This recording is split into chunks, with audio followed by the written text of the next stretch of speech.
Hello बच्चों, let's read this question. The question says the angle made by double ordinate of the length 8a at the vertex of the parabola y square is equal to 4ax.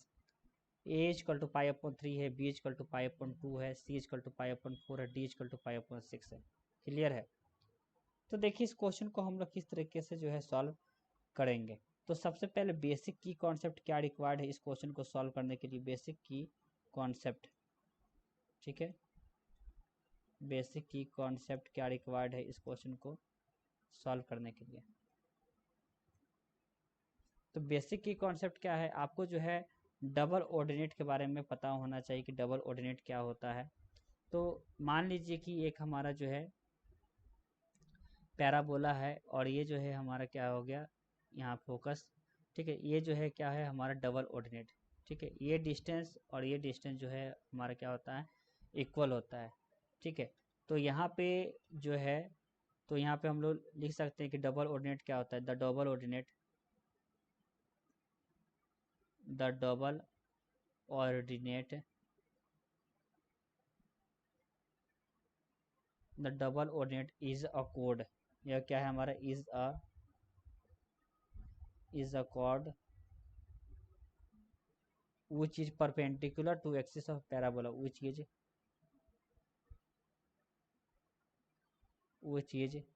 perpendicular to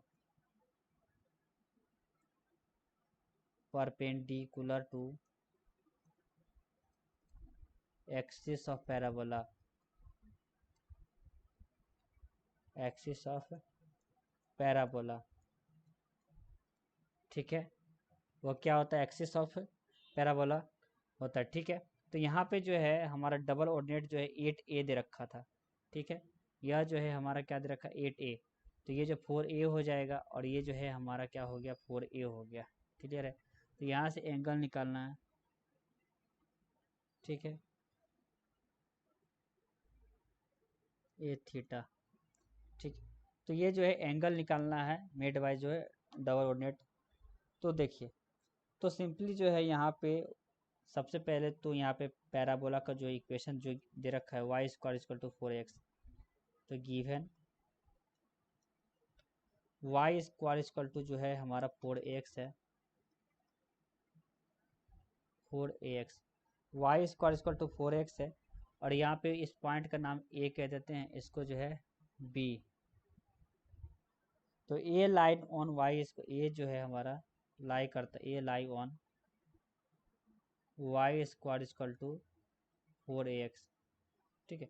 ए जो है लाई करता है हमारा 4ax पे, ठीक है. तो यहाँ पे जो तो इसको सेटिस्फाई करेगा, तो ये यानी कि जो है यहाँ पे ये तो हमारा 4a, तो यहाँ पे पुट करेंगे तो 4a का स्क्वायर और ये जो है हमारा क्या हो गया 4a, और उसके बाद इसको जो है मान लेते हैं अल्फ़ा 4a, ठीक है. और ये जो है हमारा अल्फ़ा माइनस 4a, ठीक है. अब सिंपली जो सब जगह पुट कर देते हैं, तो ये जो है हमारा अल्फ़ा हो गया, तो 16a square equal to 4a alpha.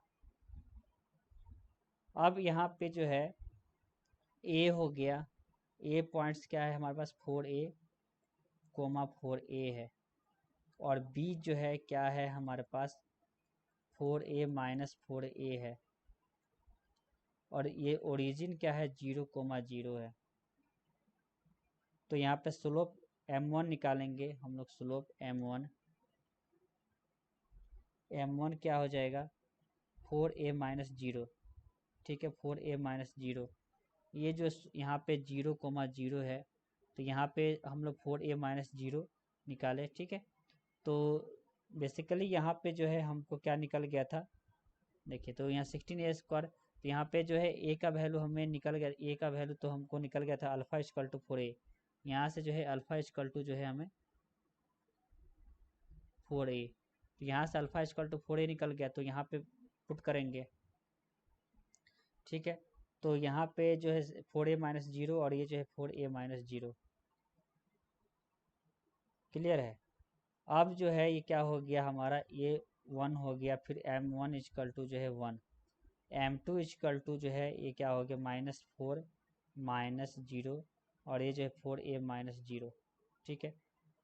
तो ये जो है 4a माइनस, तो ये जो है -1 हो गया, जब दो एंगल M1 इंटू M2, ये M1 है और ये M2 है, दोनों को मल्टीप्लाई करेंगे तो ये -1, ये जब भी -1 होगा तो इसका मतलब होता है कि दो लाइन जो आपस में परपेंडिकुलर होते हैं। ये केस होता है जब M1 इंटू M2 जो -1, तो दो लाइन जो है क्या होता है, परपेंडिकुलर होता है, उनके बीच का एंगल जो है परपेंडिकुलर होता है, यानी कि जो है ये जो है π/2 हो जाएगा। ठीक है, तो ये जो है π/2 क्या है, हमारा आंसर हो जाएगा। ठीक है, hope you understand it well, best of luck, thank you.